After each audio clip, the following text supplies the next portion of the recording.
अस्सलाम वालेकुम। हमारा नेक्स्ट टॉपिक है ribosomes. Ribosomes all living cells contain ribosomes. जितने भी लिविंग सेल्स हैं, चाहे वो प्रोकैरियोट्स हैं चाहे वो यूकैरियोट्स हैं, हमारे पास दो किस्म के सेल्स हैं, एक है प्रोकैरियोट्स और एक होते हैं यूकैरियोट्स। प्रोकैरियोट्स पुराने सेल्स को कहते हैं, यूकैरियोट्स न्यू सेल्स को कहा जाता है। लेकिन राइबोसोम एक ऐसा स्ट्रक्चर है जो कि प्रोकैरियोट में भी मौजूद होता है और यूकैरियोट के अंदर भी मौजूद होता है। All living cells contain ribosomes. जितने भी लिविंग सेल्स हैं उन सब में जो है वो राइबोसोम्स मौजूद होते हैं। Ribosomes are tiny granular structures. Ribosomes जो है वो टाइनी का मतलब होता है छोटे छोटे, ग्रैन्युलर का मतलब गोल गोल से स्ट्रक्चर्स, छोटे छोटे से साइटोप्लाज्म में पड़े हुए जो हैं वो छोटे छोटे से स्ट्रक्चर्स हैं। ठीक है।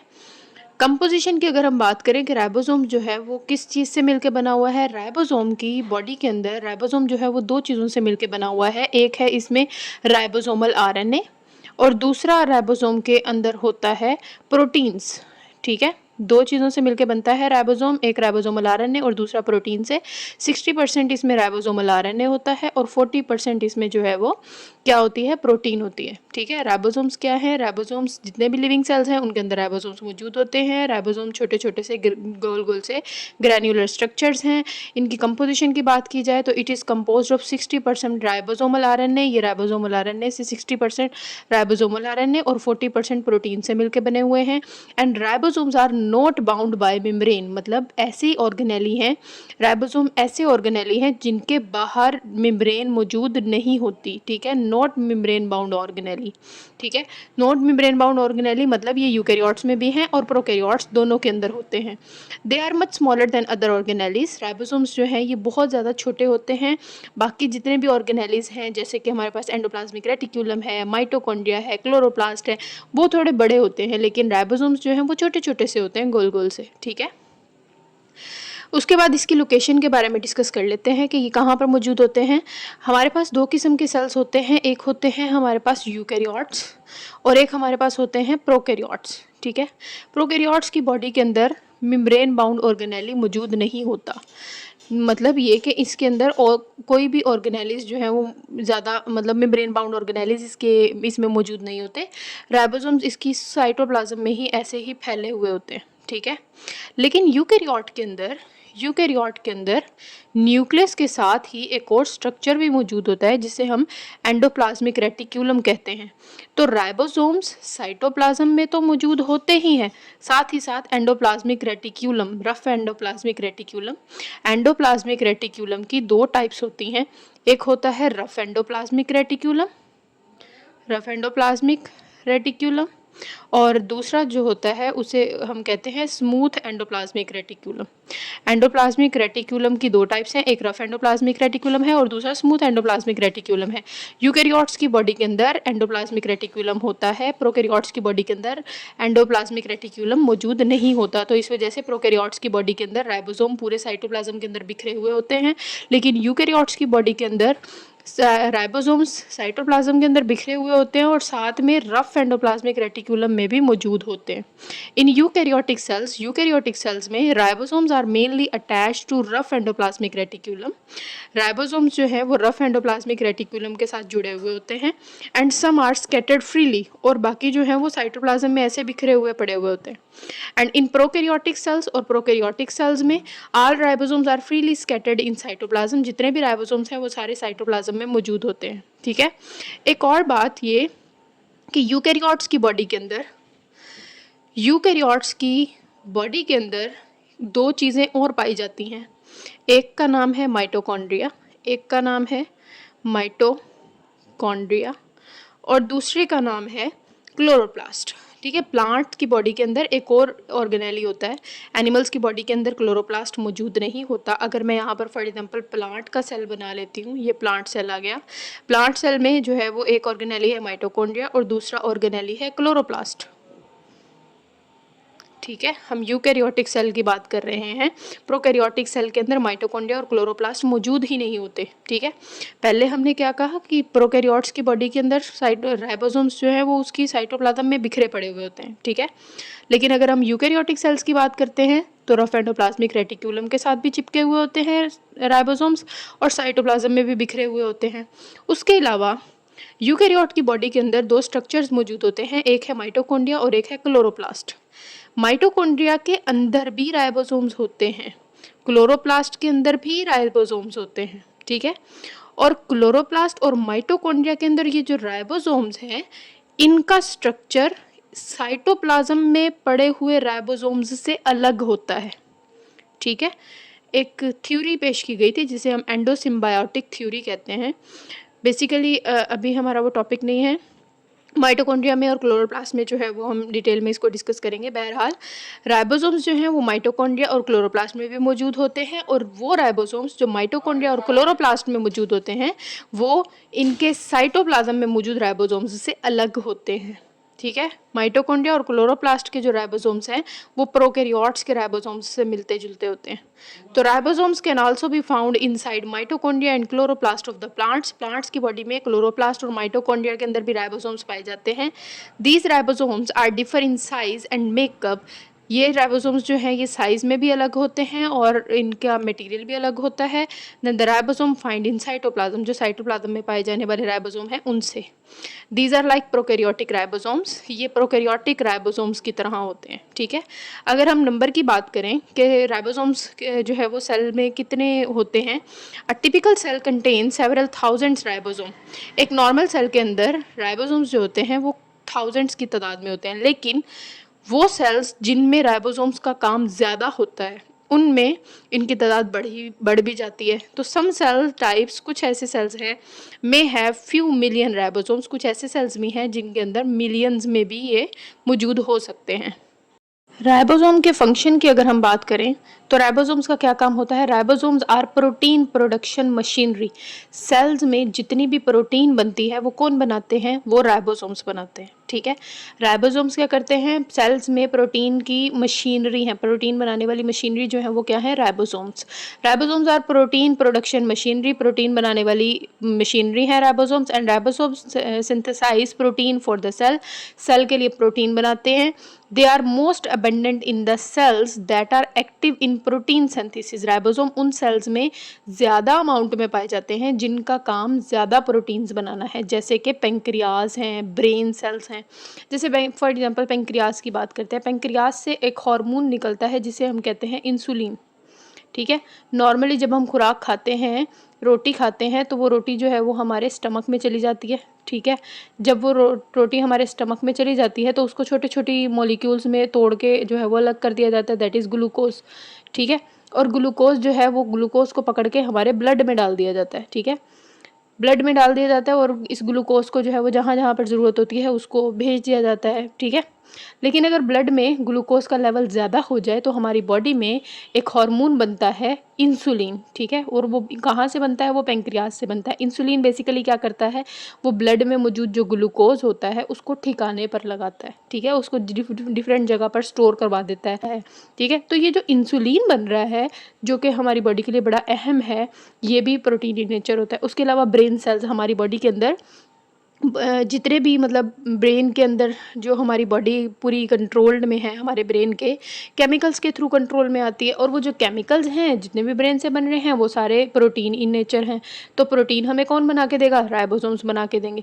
तो इस वजह से जो है वो ये वो सेल्स जिनमें प्रोटीन्स ज़्यादा बननी हैं उधर राइबोसोम्स बहुत ज़्यादा अमाउंट में होते हैं। They are most abundant in the cells, ये उन सेल्स में ज़्यादा होते हैं that are active in protein synthesis, जिन्होंने प्रोटीन सिंथेसिस करवानी है, सच एज पेंक्रियाज, जैसे कि पेंक्रियाज ने इंसुलिन बनानी है। एंड द ब्रेन सेल्स, और उसके अलावा ब्रेन्स में बहुत सारे जो है वो केमिकल्स बनने हैं जो कि क्या है, प्रोटीन है। डायग्राम अगर हम देख लेते हैं तो डायग्राम, राइबोसोम्स की डायग्राम कुछ ऐसी होती है। एक बड़ा सा यूनिट होता है जिसे हम लार्ज सब यूनिट कहते हैं, और एक छोटा यूनिट होता है जिसे हम स्मॉल सब यूनिट कह देते हैं, ठीक है। यूकैरियोटिक राइबोसोम्स जो हैं वो प्रोकैरियोटिक राइबोसोम्स से अलग होते हैं, ठीक है। राइबोसोम्स के बारे में कहा जाता है कि ये न्यूक्लियोलस के अंदर बनते हैं, ठीक है। न्यूक्लियोलस मतलब हमारे पास सेल था, सेल के दरमियान में जो है वो न्यूक्लियस मौजूद होता है, और इस न्यूक्लियस के अंदर भी एक गाढ़ी सी जगह होती है। इस गाढ़ी सी डार्कली स्टेन्ड एरिया को हम कहते हैं न्यूक्लियोलस, ठीक है। इस न्यूक्लियोलस का काम क्या होता है, इसने क्या बनाना होता है, इसने राइबोसोम्स के सब यूनिट्स बनाने होते हैं, राइबोसोम के लार्ज सब यूनिट और स्मॉल सब यूनिट दोनों इसने ही बनाने हैं, ठीक है। बड़ा यूनिट भी और छोटा यूनिट भी इसने बनाना होता है, ठीक है। और राइबोसोम हमारे पास बेसिकली बना किन चीज़ों से हुआ है, एक इसके अंदर है राइबोसोमल आरएनए और दूसरा इसके अंदर क्या है, प्रोटीन, ठीक है। तो हमें राइबोसोम बनाने के लिए क्या क्या चीज़ें चाहिए होंगी, एक राइबोसोमल आरएनए और दूसरा प्रोटीन चाहिए होगा, ठीक है। तो ये बेसिकली क्या है, ये है न्यूक्लियस और न्यूक्लियस के अंदर डार्क स्टेन्ड एरिया जो है वो क्या है, न्यूक्लियोलस, और ये जगह क्या है, इसे हम कहते हैं साइटोप्लाज्म, ठीक है। तो हमें एक चीज़ चाहिए ribosomal RNA. Ribosomal RNA already यहाँ पर जो है वो मौजूद होता है न्यूक्लियोलस में, ठीक है। न्यूक्लियोलस के पास ऑलरेडी जो है वो राइबोसोमल आरएनए मौजूद है। लेकिन दूसरी चीज़ क्या चाहिए, प्रोटीन चाहिए। ये प्रोटीन जो है वो क्या होगी, वो साइटोप्लाज्म में जो छोटी छोटी सी प्रोटीन पड़ी हुई हैं, ये प्रोटीन जो है वो इस न्यूक्लियस के अंदर चली जाएंगी, ठीक है। इसके अंदर चली जाएंगी और फिर न्यूक्लियोलस के अंदर चली जाएंगी, ठीक है। और फिर वहाँ पर राइबोसोम के दोनों बड़ा भी सब यूनिट और छोटा भी सब यूनिट बना दिया जाएगा। और जब वो बड़ा सब यूनिट और छोटा सब यूनिट बन जाएंगे तो वो दोनों इस न्यूक्लियस से निकल के साइटोप्लाज्म के अंदर आ जाएंगे, ठीक है। और जब इन दोनों ने मिल के काम करना होगा तो ये आपस में जो है वो ऐसे ज्वाइंट फॉर्म में आ जाएंगे। और जब इन्होंने काम नहीं करना होगा तो ये फिर से क्या हो जाएंगे, सेपरेट हो जाएंगे, ठीक है। तो eukaryotic ribosomes are produced and assembled in nucleolus. Eukaryote का जो राइबोसोम है वो कहाँ पे बनता है, न्यूक्लियोलस के अंदर। एक बार फिर से एक्सप्लेन कर देती हूँ, ये एनिमल सेल है, एनिमल सेल के दरमियान में ये हमारे पास क्या है, ये न्यूक्लियस है। न्यूक्लियस के अंदर गाढ़ा सा एक एरिया होता है जिसे हम न्यूक्लियोलस कहते हैं, और इस न्यूक्लियोलस के अंदर राइबोसोम्स के बड़ा भी और छोटा भी सब यूनिट बनते हैं, ठीक है। और हमें राइबोसोम बनाने के लिए दो चीज़ें चाहिए, एक चाहिए राइबोसोमल आरएनए और दूसरा चाहिए protein. Ribosomal RNA already nucleolus के अंदर मौजूद होता है, लेकिन प्रोटीन्स मौजूद नहीं होती, तो वो छोटी छोटी प्रोटीन साइटोप्लाज्म से इस न्यूक्लियस के अंदर चली जाती हैं और फिर यहाँ पर न्यूक्लियोलस के अंदर चली जाती हैं। और फिर न्यूक्लियोलस जो है वो क्या बना देता है, राइबोसोम के दोनों लार्ज और स्मॉल सब यूनिट बना देता है, और उस लार्ज और स्मॉल सब यूनिट को इस न्यूक्लियस से बाहर भेज दिया जाता है साइटोप्लाज्म के अंदर, ठीक है। और फिर साइटोप्लाज्म के अंदर भेज दिया जाता है, और जब इन्होंने राइबोसोम ने काम करना होता है तो ये दोनों यूनिट आपस में मिल जाते हैं, और जब इन्होंने काम नहीं करना होता तो ये क्या हो जाते हैं, ये फिर से सेपरेट हो जाते हैं, ठीक है। तो eukaryotic ribosomes are produced and assemble in nucleolus. Eukaryote के राइबोसोम्स जो हैं वो क्या न्यूक्लियोलस के अंदर ही बनते हैं और असेंबल होते हैं, मतलब स्ट्रक्चर पूरे बन जाते हैं। Ribosomal proteins enter the nucleolus. Ribosome को बनाने वाली जो प्रोटीन्स हैं वो न्यूक्लियोलस के अंदर एंटर हो जाती हैं and combine with ribosomal RNA stand to create 2 ribosomal subunit. और फिर राइबोसोम बनाने वाली प्रोटीन राइबोसोमल आरएनए के साथ मिक्स हो जाती है और फिर 2 सब यूनिट्स बनाने के लिए लग जाती है, ठीक है। द राइबोसोम सब units leave nucleus through nuclear pore. और फिर ये जो राइबोसोम के सब यूनिट बन जाते हैं वो न्यूक्लियर पोर के थ्रू साइटोप्लाज्म में निकल के आ जाते हैं एंड इन साइटोप्लाज्म, और फिर साइटोप्लाज्म में सब units combine for protein synthesis. और जब ये सब यूनिट्स जो हैं वो साइटोप्लाज्म में इन्होंने काम करना होता है तो ये कंबाइन हो जाते हैं, ठीक है। When protein synthesis is not being done, जब प्रोटीन नहीं बनानी होती, द 2 सब यूनिट्स गेट सेपरेटेड। और फिर ये दोनों सब यूनिट क्या हो जाते हैं, ये अलग अलग हो जाते हैं, ठीक है, जब इन्होंने प्रोटीन नहीं बनानी होती, ठीक है। उसके अलावा हमने राइबोसोम के बारे में बात की थी कि यूकैरियोट्स के सेल के अंदर, यूकैरियोट्स की बॉडी के अंदर राइबोसोम्स जो हैं वो साइटोप्लाज्म के अंदर भी मौजूद होते हैं। उसके अलावा यहाँ पर एक एंडोप्लाज्मिक रेटिक्यूलम था, उसके अंदर भी राइबोसोम्स मौजूद होते हैं, ठीक है। तो उनका काम भी राइबोसोम्स का प्रोटीन बनाना ही है, इन राइबोसोम का काम भी प्रोटीन्स बनाना ही है। लेकिन ऐसी प्रोटीन जो कि ये साइटोप्लाज्म में पड़े हुए राइबोसोम्स बनाएंगे वो सेल के अंदर के यूज़ के लिए ही होती है प्रोटीन। लेकिन राइबोसोम रफ एंडोप्लाज्मिक रेटिकुलम में जो राइबोसोम्स लगे हुए होते हैं वो जो प्रोटीन बनाते हैं उस प्रोटीन को सेल से बाहर ट्रांसपोर्ट किया जाता है, ठीक है। तो the protein synthesised by free ribosomes, ऐसे राइबोसोम्स जो कि फ्री राइबोसोम्स हैं उनसे जो प्रोटीन बन रही है, are for cells internal use, cell के अंदर ही काम करने के लिए बनाई जाती है वो protein. The protein synthesis by RER rough endoplasmic reticulum ribosome are transported outside of the cell. जो रफ एंडोप्लाज्मिक रेटिकुलम के राइबोसोम से जो प्रोटीन बनती है उसको पकड़ के सेल से बाहर भेज दिया जाता है। सेल के अंदर भी बहुत सारे फंक्शंस होते हैं, सेल के साइटोप्लाज्म के अंदर भी बहुत सारी जो है वो केमिकल रिएक्शंस होते हैं, तो उसके लिए भी प्रोटीन्स चाहिए होती है। तो उसमें फ्री वाले जो साइटोप्लाज्म में पड़े हुए राइबोसोम हैं वो प्रोटीन्स बना के देते हैं। आगे प्रोटीन सिंथेसिस की बात करते हैं कि प्रोटीन सिंथेसिस कैसे होती है। हमारे पास सेल है, ठीक है, सेल के अंदर जो है वो न्यूक्लियस मौजूद होता है और न्यूक्लियस के अंदर एक चीज़ मौजूद होती है जिसे हम डीएनए कहते हैं। जब भी हमारी बॉडी के अंदर प्रोटीन बननी होती है तो पहले डीएनए से पूछा जाता है कि कैसी प्रोटीन बननी है, ठीक है। फॉर एग्जांपल जो है वो हमारी बॉडी के अंदर अगर कोई भी केमिकल बनाना है तो डीएनए बेसिकली बताता है कि वो प्रोटीन्स जो हैं वो किस किस्म की बनेंगी, ठीक है। तो डीएनए से एक रेसिपी तैयार करवाई जाती है, मतलब लिखवाया जाता है। उस लिखवाने को हम बेसिकली कहते हैं मैसेंजर आरएनए, ठीक है। न्यूक्लियस के अंदर ही ये लिखवा लिया जाता है और ये मैसेंजर आरएनए साइटोप्लाज्म से निकल के यहाँ से न्यूक्लियस से निकल के कहाँ आ जाता है, साइटोप्लाज्म के अंदर आ जाता है। ये जो डीएनए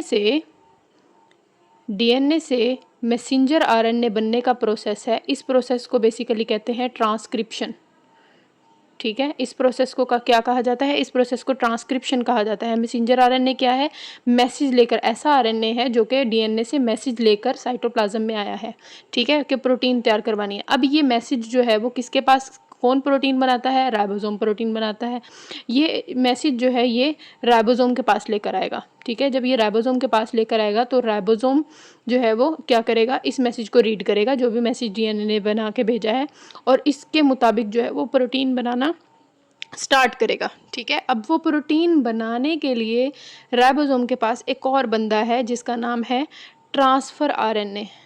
ट्रांसफ़र आरएनए जो है वो क्या करेगा, प्रोटीन बनाने के लिए छोटी छोटी सी चीज़ें चाहिए और उन चीज़ों का नाम है अमाइनो एसिड्स, ठीक है। उन चीज़ों का नाम है अमाइनो एसिड। तो ट्रांसफ़र आरएनए, राइबोसोम इस ट्रांसफ़र आरएनए को कहेगा कि ये मैसेज आया है, इस तरह की मुझे अमाइनो एसिड्स चाहिए, यहाँ से साइटोप्लाज्म से ढूंढ के जो है वो अमाइनो एसिड्स ला के दे दो। तो वो ट्रांसफ़र आरएनए अमाइनो एसिड्स पकड़ेगा और ला के इसको राइबोसोम को देगा, और राइबोसोम क्या करेगा, उस मैसेज के अकॉर्डिंग जो है वो क्या करेगा, उन अमाइनो एसिड्स को जोड़ता जाएगा और एक साइड पे चेन बना के जो है वो बाहर निकालता जाएगा, ठीक है। और फिर वो चेन जो है वो इकट्ठी हो जाएगी और फिर उससे क्या हो जाएगा, प्रोटीन बन जाएगा। तो ये मैसेंजर आरएनए से जो प्रोटीन बनने का प्रोसेस है, इस प्रोसेस को बेसिकली कहते हैं ट्रांसलेशन, ठीक है। तो प्रोटीन सिंथेसिस में हमें मैसेंजर आरएनए भी चाहिए, ट्रांसफ़र आरएनए भी चाहिए, और राइबोसोम के अंदर मौजूद जो आरएनए है वो कौन सा है, वो राइबोसोमल आरएनए, ठीक है। तो protein synthesis require 2 other kinds of RNA molecule. Protein synthesis के लिए राइबोसोम को 2 आरएनए के मॉलिक्यूल और चाहिए, जो कि क्या है, मैसेंजर आरएनए है, और एक क्या है, ट्रांसफ़र आरएनए। मैसेंजर आरएनए क्या है, डीएनए से एक मैसेज लेकर आएगा कि इस तरह की प्रोटीन बनानी है, और राइबोसोम के पास लेके आएगा, और राइबोसोम क्या करेगा, उस मैसेज को रीड करेगा और ट्रांसफ़र आरएनए को कहेगा कि मुझे ये अमाइनो एसिड्स चाहिए, ये ला के दे दो, ठीक है। तो ट्रांसफ़र आरएनए क्या करेगा, अमाइनो एसिड्स को ला के इसको देगा, और फिर ये राइबोसोम जो है वो उसको चेन में जो है वो जोड़ता जाएगा, ठीक है। Messenger RNA provide instructions. Messenger RNA message देगा, इंस्ट्रक्शंस देगा, which is taken from the DNA, जो कि कहाँ से आई हैं, डीएनए के पास से आई हैं। And the transfer RNA bring amino acids to ribosomes. Transfer RNA क्या करेगा, अमाइनो एसिड्स को पकड़ेगा और ला के राइबोसोम्स को देगा। Once amino acid chain synthesise, और जब राइबोसोम जो है वो अमाइनो एसिड की चेन बना देंगे, राइबोसोम रिलीज इट, और फिर राइबोसोम जो है वो इस चेन को यहाँ पर साइटोप्लाज्म के अंदर छोड़ देंगे, और फिर वो प्रोटीन जो है वो इकट्ठी हो जाएगी और प्रोटीन बन जाएगी, ठीक है।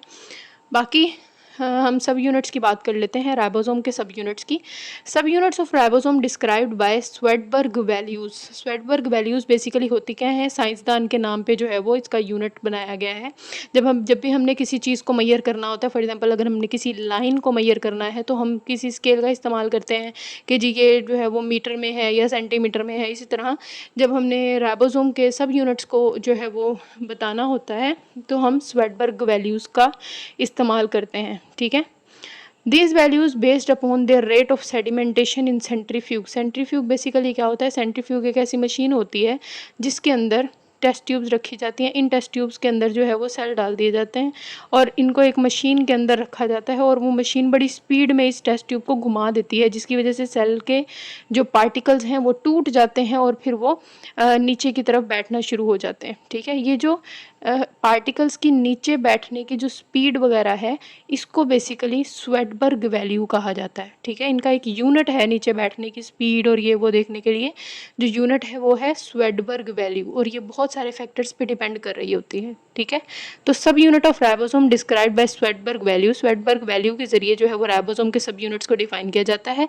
These values based upon their rate of sedimentation in centrifuge. Centrifuge machine में जब इनके सेंट्रीफ्यूग किया जाता है तो उनमें ये कितनी स्पीड से जो है वो नीचे की तरफ बैठेंगे, वो जो है वो वैल्यू बेसिकली नोट की जाती है।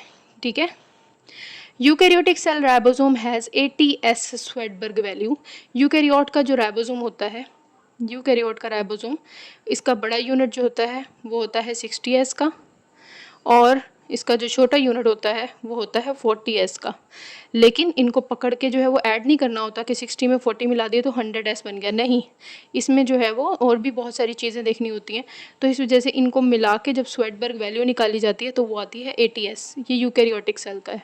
प्रोकैरियोटिक सेल में भी जो बड़ा यूनिट होता है वो होता है 50s का, और जो छोटा यूनिट होता है वो होता है 30s का।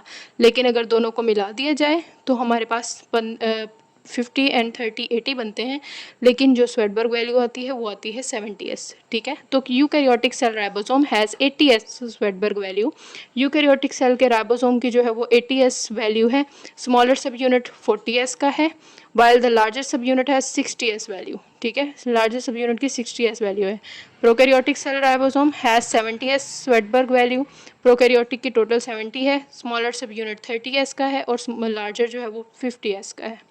Svedberg values are not additive. Svedberg value को वैसे ही पकड़ के ऐड नहीं किया जा सकता, मतलब 60 + 40 = 100 नहीं कर सकते, ऐसे जो है वो ऐड नहीं किया जाता, क्योंकि this is because the rate of sedimentation of molecule, ये जो मॉलिक्यूल्स का नीचे बैठने का अमल है, ये बहुत सारी और चीज़ों पर भी डिपेंड कर रहा होता है, जैसे कि चीज़ का size, shape, rather than simply it's molecular weight. सिर्फ मॉलिक्यूलर वेट के ऊपर डिपेंड नहीं कर रहा होता, साइज़ और शेप वगैरह भी जो है वो मैटर कर रही होती है। ठीक है, अगर आपको कोई भी बात समझ ना आई हो तो कमेंट में पूछ सकते हैं। अब तक के लिए इतना ही, अल्लाह हाफिज़।